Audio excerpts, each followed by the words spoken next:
Hello friends, എല്ലാവർക്കും പുതിയൊരു വീഡിയോയിലേക്ക് സ്വാഗതം. അപ്പോൾ നമ്മൾ ചെയ്തുകൊണ്ടിരുന്നത് 10th മെയിൻസിന് വേണ്ടിയിട്ടുള്ള സിലബസ് കംപ്ലീഷൻ ചാലഞ്ച് ആയിരുന്നു. അതിൽ ഇന്ന് നമ്മൾ നോക്കാൻ പോകുന്നത് എക്കണോമിക്സിൽ നിന്നുള്ള ഒരു പോർഷനാണ്. നീതി ആയോഗ് അതുപോലെ ബാങ്ക് ദേശസാൽക്കരണം, ഈ രണ്ട് പോർഷൻസ് ആണ് നമ്മൾ ഇന്ന് ഉൾപ്പെടുത്തിയിട്ടുള്ളത്. നമുക്ക് ഏകദേശം ഒരു 40-41 ക്വസ്റ്റ്യൻസ് ഉണ്ട്. അതിൻ്റെ കൂടെ നമ്മൾ കുറച്ച് എക്സ്പ്ലനേഷൻസും പറയുന്നുണ്ടാവും. അപ്പോൾ നമുക്ക് ക്വസ്റ്റ്യൻസിലേക്ക് പോവാം. ഒന്നാമത്തെ ചോദ്യം, നീതി ആയോഗിൻ്റെ 7 തൂണുകൾ ഏതെല്ലാമാണ്? ഉത്തരം option A, B and C ആണ്.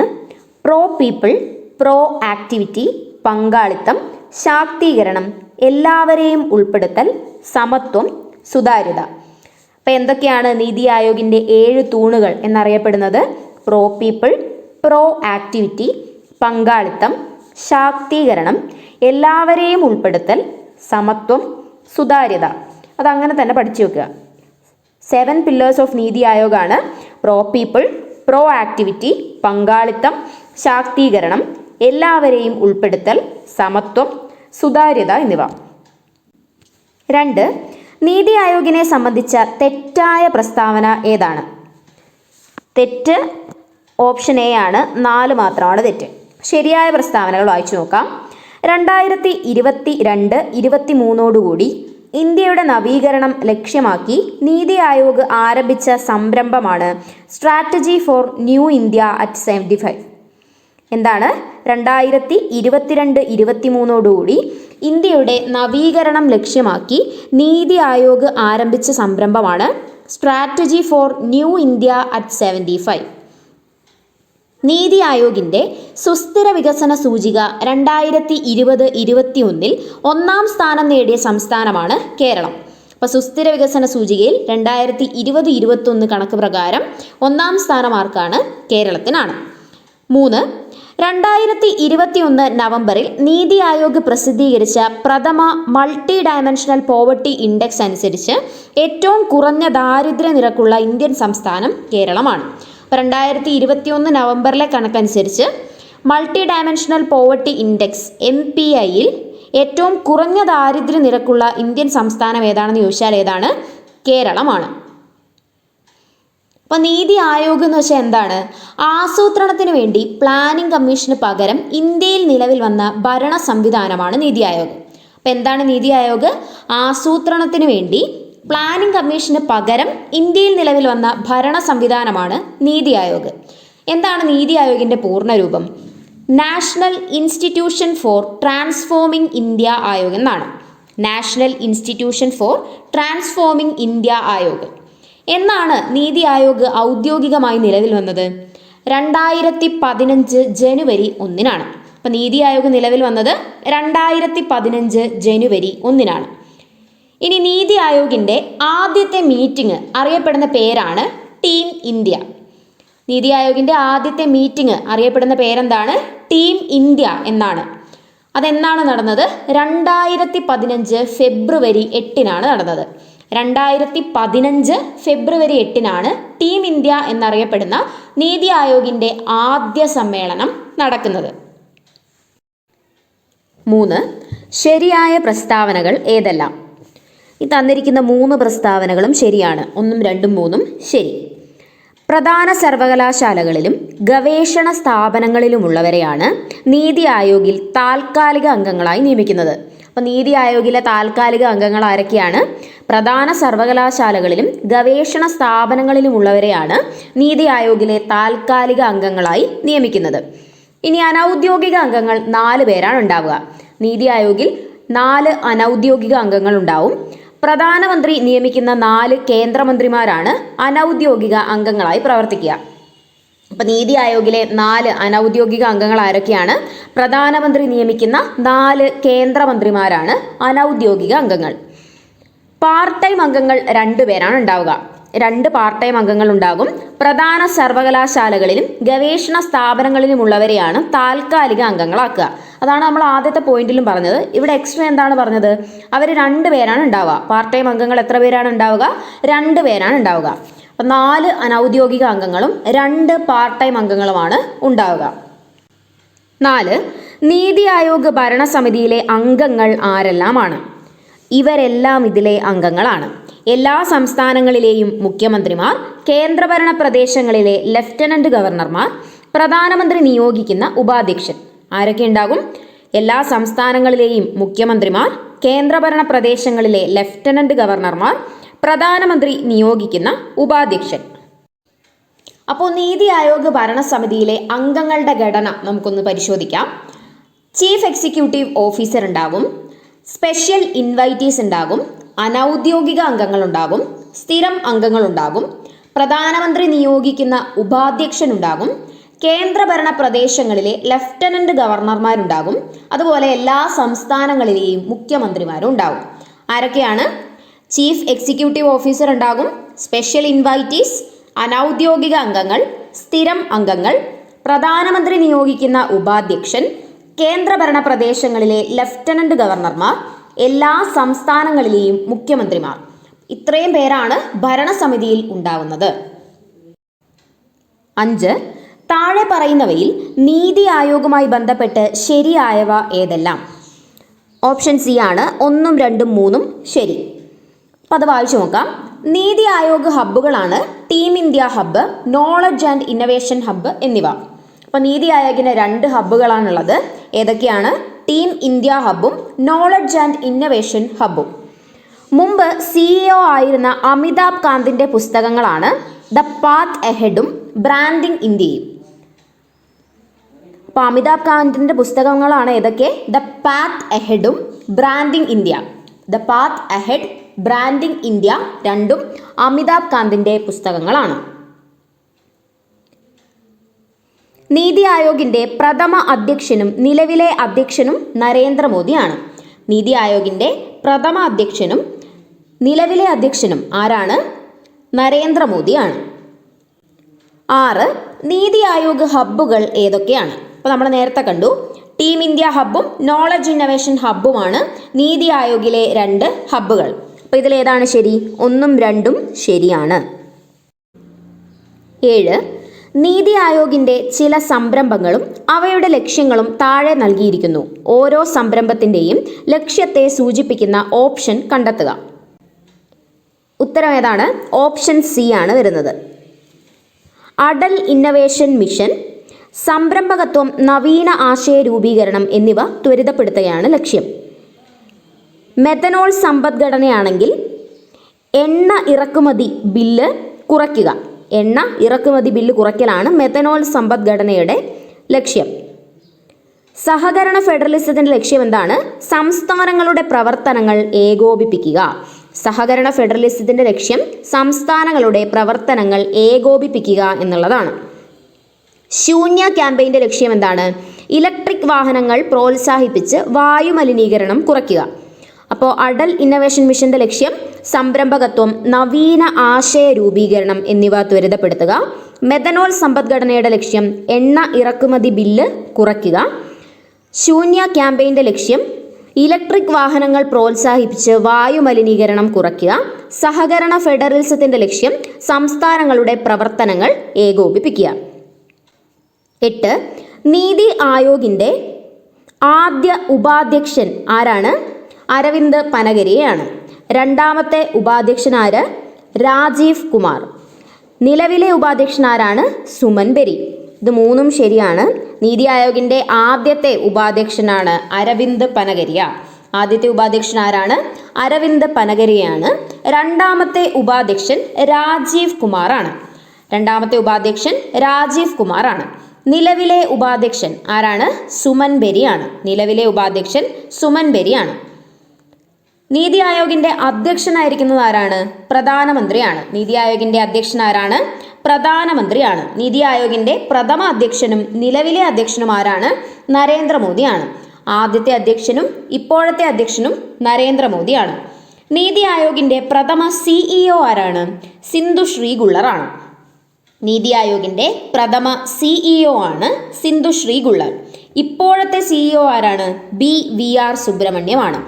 നീതി ആയോഗിൻ്റെ ഇപ്പോഴത്തെ CEO BVR സുബ്രഹ്മണ്യമാണ്. 9. താഴെ തന്നവയിൽ നീതി ആയോഗിനെ സംബന്ധിച്ച തെറ്റായ പ്രസ്താവന ഏതാണ്? 4 തെറ്റായ പ്രസ്താവന. ബാക്കിയുള്ളത് വായിച്ചു നോക്കാം. പരമാവധി ഭരണം മിനിമം സർക്കാർ എന്നത് ലക്ഷ്യം വെച്ചുകൊണ്ടാണ് നീതി ആയോഗ് രൂപം കൊണ്ടത്. അപ്പോൾ നീതി ആയോഗിൻ്റെ ലക്ഷ്യം എന്താണെന്ന് ചോദിച്ചാൽ എന്താണ്? Maximum governance minimum government. പരമാവധി ഭരണം മിനിമം സർക്കാർ. അപ്പോൾ നീതി ആയോഗിൻ്റെ ലക്ഷ്യമാണ് പരമാവധി ഭരണം മിനിമം സർക്കാർ. ഇന്ത്യയുടെ പോളിസി കമ്മീഷൻ അല്ലെങ്കിൽ തിങ്ക് ടാങ്ക് എന്നറിയപ്പെടുന്നത് നീതി ആയോഗാണ്. ഇന്ത്യയുടെ പോളിസി കമ്മീഷൻ അല്ലെങ്കിൽ തിങ്ക് ടാങ്ക് എന്നറിയപ്പെടുന്നത് എന്താണ്? നീതി ആയോഗാണ്. ദേശീയ അന്തർദേശീയ പ്രാധാന്യമുള്ള സാമ്പത്തിക നയവിഷയങ്ങളിൽ കേന്ദ്ര സംസ്ഥാന സർക്കാരുകൾക്ക് സാങ്കേതിക ഉപദേശം നൽകുക എന്നതാണ് നീതി ആയോഗിൻ്റെ പ്രധാന ചുമതല. അപ്പോൾ നീതി ആയോഗിൻ്റെ പ്രധാന ചുമതല എന്താണ്? ദേശീയ അന്തർദേശീയ പ്രാധാന്യമുള്ള സാമ്പത്തിക നയവിഷയങ്ങളിൽ കേന്ദ്ര സംസ്ഥാന സർക്കാരുകൾക്ക് സാങ്കേതിക ഉപദേശം നൽകുക എന്നുള്ളതാണ് നീതി ആയോഗിൻ്റെ പ്രധാന ചുമതല. ഇനി 4-മത്തത് തന്നിരിക്കുന്നത് എന്താണ്? നീതി ആയോഗ് ഒരു ഭരണഘടനാ സ്ഥാപനമാണെന്നാണ്. അത് തെറ്റാണ്. നീതി ആയോഗ് ഒരു ഭരണഘടനാ സ്ഥാപനമല്ല. 10 നീതി ആയോഗിൻ്റെ ലക്ഷ്യങ്ങളിൽ ശരിയായവ ഏതെല്ലാമാണ്? ഈ തന്നിരിക്കുന്നതെല്ലാം ശരിയായ ലക്ഷ്യങ്ങളാണ്. അപ്പോൾ നമുക്ക് വായിച്ചു നോക്കാം. വ്യവസായ സേവന മേഖലകളിൽ സർക്കാർ പങ്കാളിത്തം കുറയ്ക്കുക. വ്യവസായ സേവന മേഖലകളിൽ സർക്കാർ പങ്കാളിത്തം കുറയ്ക്കുക. പ്രബല മധ്യവർഗത്തെ സുസ്ഥിര സാമ്പത്തിക വളർച്ച നേടാൻ പ്രയോജനപ്പെടുത്തുക. പ്രബല മധ്യവർഗത്തെ സുസ്ഥിര സാമ്പത്തിക വളർച്ച നേടാൻ പ്രയോജനപ്പെടുത്തുക. കാർഷിക മേഖലയെ മിശ്ര കാർഷിക ഉൽപാദനത്തിലൂടെ പുരോഗതിയിലേക്ക് എത്തിക്കുക. കാർഷിക മേഖലയെ മിശ്ര കാർഷിക ഉൽപാദനത്തിലൂടെ പുരോഗതിയിലേക്ക് എത്തിക്കുക. പ്രവാസി ഇന്ത്യക്കാരുടെ സേവനം സാമ്പത്തിക സാങ്കേതിക വളർച്ചയ്ക്ക് ഉപയുക്തമാക്കുക. പ്രവാസി ഇന്ത്യക്കാരുടെ സേവനം സാമ്പത്തിക സാങ്കേതിക വളർച്ചയ്ക്ക് ഉപയുക്തമാക്കുക. ആധുനിക സാങ്കേതിക വിദ്യയുടെ സഹായത്തോടെ നഗരങ്ങളെ സുരക്ഷിത ആവാസ കേന്ദ്രങ്ങളാക്കി മാറ്റുക. ആധുനിക സാങ്കേതിക വിദ്യയുടെ സഹായത്തോടെ നഗരങ്ങളെ സുരക്ഷിത ആവാസ കേന്ദ്രങ്ങളാക്കി മാറ്റുക. ഇനി മറ്റ് 2 എണ്ണങ്ങൾ കൂടിയുണ്ട്, അതുകൂടി നോക്കാം. സുസ്ഥിര വികസന ലക്ഷ്യങ്ങൾ നേടുക. സഹകരണ ഫെഡറലിസം ഉറപ്പാക്കുക. എന്താണ്? സുസ്ഥിര വികസന ലക്ഷ്യങ്ങൾ നേടുക. സഹകരണ ഫെഡറലിസം ഉറപ്പാക്കുക. അതുപോലെ ആഗോള മാറ്റങ്ങളുടെയും വിപണി ശക്തികളുടെയും ഇടപെടലുകൾ നേരിടാൻ രാജ്യത്തെ പ്രാപ്തമാക്കുക. ആഗോള മാറ്റങ്ങളുടെയും വിപണി ശക്തികളുടെയും ഇടപെടലുകൾ നേരിടാൻ രാജ്യത്തെ പ്രാപ്തമാക്കുക എന്നുള്ളതും നീതി ആയോഗിൻ്റെ ലക്ഷ്യമാണ്. 11 താഴെ പറയുന്ന പ്രസ്താവനകൾ പരിഗണിക്കുക. ഇതിലൊന്നും 2ഉം ശരിയാണ്. നമുക്ക് വായിച്ചു നോക്കാം. നീതി ആയോഗിൻ്റെ സമീപനം ടോപ്പ് ഡൗൺ മോഡൽ ആയിരുന്നില്ല, പകരം ബോട്ടം അപ്പ് മോഡൽ ആയിരുന്നു. അപ്പോൾ നീതി ആയോഗിൻ്റെ സമീപനം എങ്ങനെയുള്ളതാണ്? ബോട്ടം അപ്പ് മോഡലാണ്. അധികാര സ്രോതസ്സുകളുടെ ഏറ്റവും താഴത്തെ തട്ടിൽ നിന്ന് മുകളിലേക്കുള്ള സമീപനമാണ് നീതി ആയോഗിൻ്റേത്. എങ്ങനെയാണ്? ഏറ്റവും താഴത്തെ തട്ടിൽ നിന്നും മുകളിലേക്കുള്ള സമീപനമാണ് നീതി ആയോഗിൻ്റേത്. മാനവ വിഭവശേഷി വികസിപ്പിക്കുന്നതിൻ്റെ ഭാഗമായി നീതി ആയോഗിൻ്റെ കീഴിൽ സ്ഥാപിതമായ സ്വയം ഭരണ അധികാരമുള്ള സ്ഥാപനമാണ് നിലേഡ്. ഏതാണ്? മാനവ വിഭവശേഷി വികസിപ്പിക്കുന്നതിൻ്റെ ഭാഗമായി നീതി ആയോഗിൻ്റെ കീഴിൽ സ്ഥാപിതമായ സ്വയം ഭരണ അധികാരമുള്ള സ്ഥാപനമാണ് national institute of labour economics research and development അഥവാ NILERD. National institute of labour economics research and development. 12 NITI ആയോഗിൻ്റെ governing കൗൺസിലിൻ്റെ ഭാഗമായത് താഴെ തന്നിരിക്കുന്നതിൽ ആരൊക്കെയാണ്? ഇവരെല്ലാം ഇതിൻ്റെ ഭാഗമാണ്. ഡൽഹി, പുതുച്ചേരി മുഖ്യമന്ത്രിമാർ, എല്ലാ സംസ്ഥാനങ്ങളിലെയും മുഖ്യമന്ത്രിമാർ, ആൻഡമാൻ നിക്കോബാർ ദ്വീപിലെ ലഫ്റ്റനന്റ് ഗവർണർ. എവിടേക്കാണ്? ഡൽഹി, പുതുച്ചേരി എന്നീ സ്ഥലങ്ങളിലെ മുഖ്യമന്ത്രിമാർ, എല്ലാ സംസ്ഥാനങ്ങളിലെയും മുഖ്യമന്ത്രിമാർ, ആൻഡമാൻ നിക്കോബാർ ദ്വീപിൻ്റെ ലഫ്റ്റനന്റ് ഗവർണർ. 13 നീതി ആയോഗ് എന്നത് എന്താണെന്നാണ് ചോദ്യം. എന്താണ് ഉത്തരം? Option C. ഇന്ത്യ ഗവൺമെൻറ്റിൻ്റെ ഒരു എക്സിക്യൂട്ടീവ് റെസല്യൂഷൻ വഴി സ്ഥാപിതമായ സ്ഥാപനമാണ് നീതി ആയോഗ്. നീതി ആയോഗ് ഏത് തരം സ്ഥാപനമാണ്? ഇന്ത്യ ഗവൺമെൻറ്റിൻ്റെ ഒരു എക്സിക്യൂട്ടീവ് റെസല്യൂഷൻ വഴി സ്ഥാപിതമായ സ്ഥാപനമാണ് നീതി ആയോഗ്. നീതി ആയോഗ് ഒരിക്കലും ഒരു ഭരണഘടനാ സ്ഥാപനമല്ല, പകരം എന്ത് സ്ഥാപനമാണ്? ഇന്ത്യ ഗവൺമെൻറ്റിൻ്റെ എക്സിക്യൂട്ടീവ് റെസല്യൂഷൻ വഴി സ്ഥാപിതമായ സ്ഥാപനമാണ്.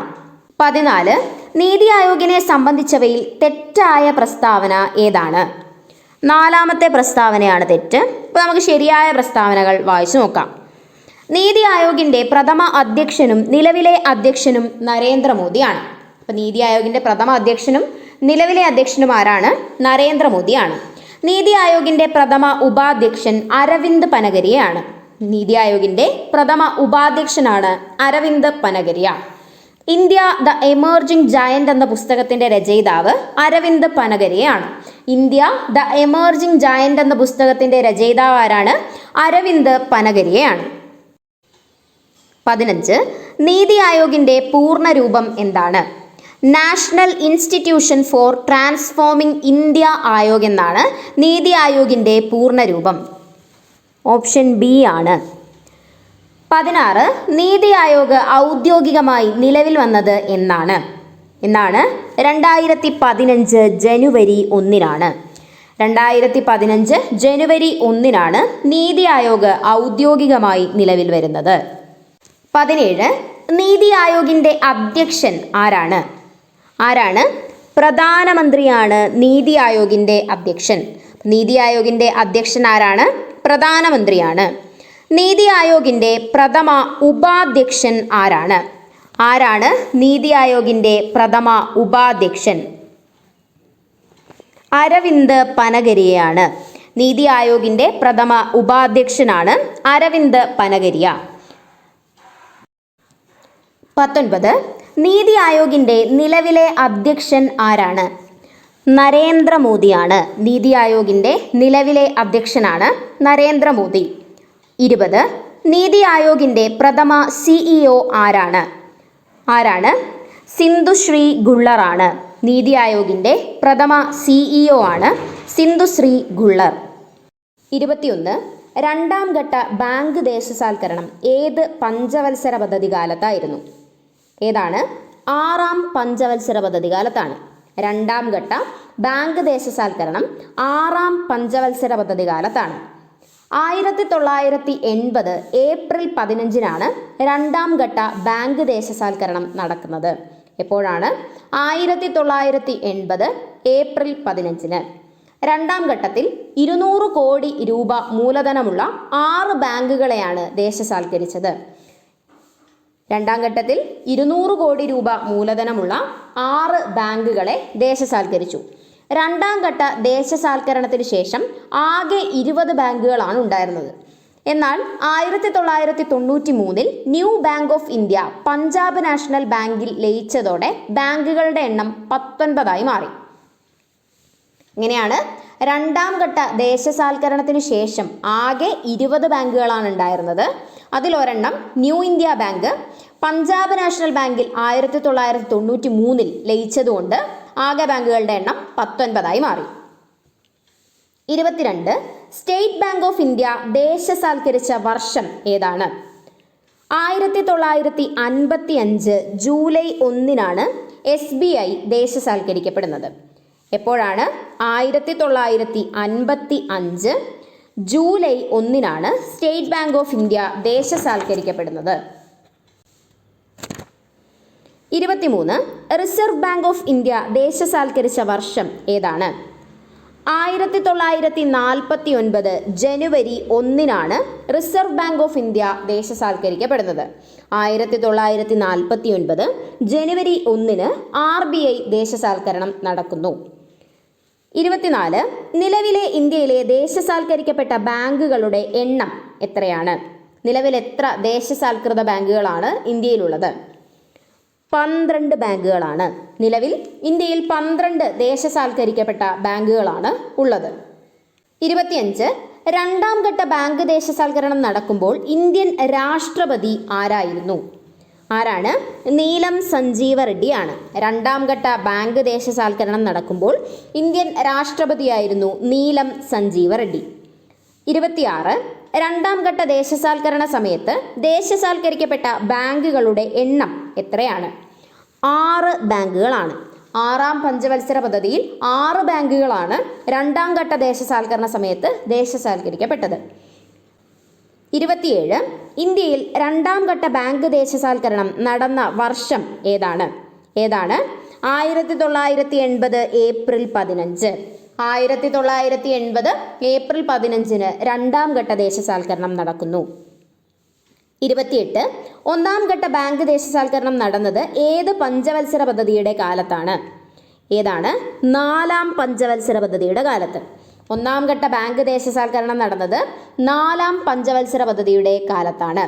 1969 ജൂലൈ 19 ഇന്ത്യയിൽ ഒന്നാം ഘട്ട ബാങ്ക് ദേശസാൽക്കരണം നടക്കുന്നത്. എപ്പോഴാണ്? 1969 ജൂലൈ 19. ഒന്നാം ഘട്ടത്തിൽ 50 കോടി രൂപയ്ക്ക് മുകളിൽ മൂലധനമുള്ള 14 ബാങ്കുകളെയാണ് ദേശസാൽക്കരിച്ചത്. ഒന്നാം ഘട്ടത്തിൽ 50 കോടി രൂപയ്ക്ക് മുകളിൽ മൂലധനമുള്ള 14 ബാങ്കുകളെ ദേശസാൽക്കരിച്ചു. ഏതാണ് പഞ്ചവത്സര പദ്ധതി? 4ാം പഞ്ചവത്സര പദ്ധതിയാണ്. 29. എത്ര കോടി ആസ്തിയുള്ള ബാങ്കുകളാണ് ഒന്നാം ഘട്ട ദേശസാൽക്കരണത്തിൽ ദേശസാൽക്കരിച്ചത്? എത്രയാണ്? 50 കോടി. 50 കോടിയോളം ആസ്തിയുള്ള ബാങ്കുകളാണ് ഒന്നാം ഘട്ട ദേശസാൽക്കരണത്തിൽ ദേശസാൽക്കരിക്കപ്പെട്ടത്. 30. ഒന്നാം ബാങ്ക് ദേശസാൽക്കരണത്തിൽ ദേശസാൽക്കരിക്കപ്പെട്ട ബാങ്കുകളുടെ എണ്ണം എത്രയാണ്? 14 ബാങ്കുകളാണ്. ഒന്നാം ബാങ്ക് ദേശസാൽക്കരണത്തിൽ 14 ബാങ്കുകളാണ് ദേശസാൽക്കരിക്കപ്പെട്ടത്. 31. ഇന്ത്യയിൽ ആദ്യമായി ബാങ്കുകൾ ദേശസാൽക്കരിക്കപ്പെട്ട വർഷം ഏതാണ്? 1969 ജൂലൈ 19. 1969 ജൂലൈ 19 ആദ്യത്തെ നാഷണലൈസേഷൻ വരുന്നത്. 32.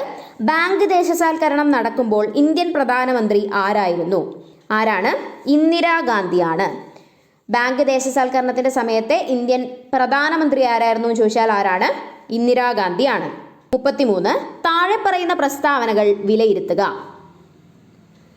ഇതിൽ ഓപ്ഷൻ ഡി ആണ്. എയും സിയും തെറ്റും, ബി ശരിയുമാണ്. ശരിയായ പ്രസ്താവന വായിക്കാം.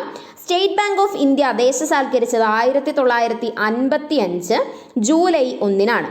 സ്റ്റേറ്റ് ബാങ്ക് ഓഫ് ഇന്ത്യ ദേശസാൽക്കരിച്ചത് എപ്പോഴാണ്? 1955 ജൂലൈ 1. 34. ബാങ്ക് ദേശസാൽക്കരണവുമായി ബന്ധപ്പെട്ട് താഴെ പറയുന്ന പ്രസ്താവനകൾ വിലയിരുത്തുക. ഇതിൽ എല്ലാം ശരിയാണ്. നമുക്ക് വായിക്കാം. നിലവിൽ ഇന്ത്യയിലെ ദേശസാൽകൃത ബാങ്കുകളുടെ എണ്ണം 12 ആണ്. നേരത്തെ നമ്മൾ ചെയ്ത ക്വസ്റ്റ്യൻ ആണ്. നിലവിലെ ഇന്ത്യയിലെ ദേശസാൽകൃതപ്പെട്ട ബാങ്കുകളുടെ എണ്ണം 12 ആണ്.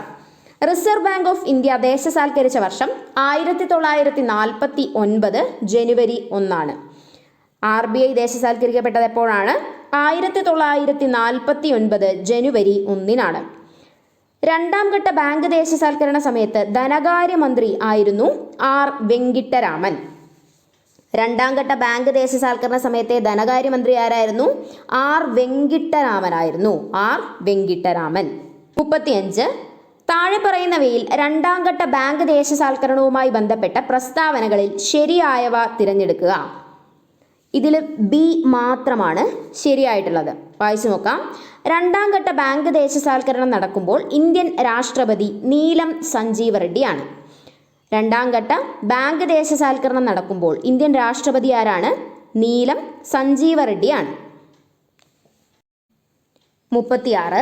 താഴെ കൊടുത്തിരിക്കുന്ന പ്രസ്താവനകൾ വിലയിരുത്തുക. ഇതിൽ ഓപ്ഷൻ എ ശരിയും ബി തെറ്റുമാണ്. ശരിയായത് നോക്കാം. ഇന്ത്യയിൽ 2 തവണയാണ് ബാങ്ക് ദേശസാൽക്കരിക്കപ്പെട്ടത്. അപ്പോൾ ഇന്ത്യയിൽ എത്ര തവണ ബാങ്ക് ദേശസാൽക്കരണം നടന്നു? 2 തവണയാണ് ഇന്ത്യയിൽ ബാങ്ക് ദേശസാൽക്കരണം നടക്കുന്നത്. 37. താഴെ കൊടുത്തിരിക്കുന്നവയിൽ ബാങ്ക് ദേശസാൽക്കരണവുമായി ബന്ധപ്പെട്ട് ശരിയായവ ഏതാണ്? ഓപ്ഷൻ എയും ബിയുമാണ് ശരി. ഒന്നാം ഘട്ട ദേശസാൽക്കരണത്തിൽ ദേശസാൽക്കരിച്ചത് 50 കോടി ആസ്തിയുള്ള ബാങ്കുകളെയാണ്. ഒന്നാം ഘട്ട ബാങ്ക് ദേശസാൽക്കരണത്തിൽ 14 ബാങ്കുകളെയാണ് ദേശസാൽക്കരിച്ചത്. 50 കോടി ആസ്തിയുള്ള 14 ബാങ്കുകളെയാണ് ഒന്നാം ഘട്ട ബാങ്ക് ദേശസാൽക്കരണത്തിൽ ദേശസാൽക്കരിച്ചത്. 38. ബാങ്ക് ദേശസാൽക്കരണവുമായി ബന്ധപ്പെട്ട് താഴെ കൊടുത്തിരിക്കുന്ന പ്രസ്താവനകൾ വിലയിരുത്തുക. ഇതിലും എയും ബിയും ശരിയാണ്. ഒന്നാം ഘട്ട ബാങ്ക് ദേശസാൽക്കരണം നടക്കുമ്പോൾ ഇന്ത്യൻ രാഷ്ട്രപതിയായിരുന്നു വി ഗിരി. ഒന്നാം ഘട്ട ബാങ്ക് ദേശസാൽക്കരണത്തിൻ്റെ സമയത്ത് ഇന്ത്യൻ രാഷ്ട്രപതി ആരായിരുന്നു? വി ഗിരി ആയിരുന്നു. ഒന്നാം ഘട്ട ബാങ്ക് ദേശസാൽക്കരണം നടത്തിയ പ്രധാനമന്ത്രി ഇന്ദിരാഗാന്ധിയാണ്.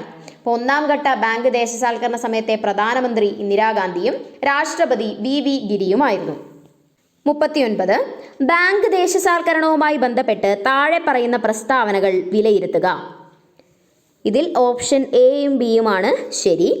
രണ്ടാം ഘട്ട ബാങ്ക് ദേശസാൽക്കരണം നടന്നത് 1980 ഏപ്രിൽ 15-നാണ്. രണ്ടാം ഘട്ട ബാങ്ക് ദേശസാൽക്കരണം നടന്നത് എപ്പോഴാണ്? 1980 ഏപ്രിൽ 15-നാണ്. രണ്ടാം ഘട്ട ബാങ്ക് ദേശസാൽക്കരണം നടന്നത് 6ാം പഞ്ചവത്സര പദ്ധതി കാലത്താണ്. രണ്ടാം ഘട്ടം നടന്നത് എപ്പോഴാണ്? 6ാം പഞ്ചവത്സര പദ്ധതി കാലത്താണ്. 40. താഴെ തന്നിരിക്കുന്ന പ്രസ്താവനകൾ വിലയിരുത്തുക.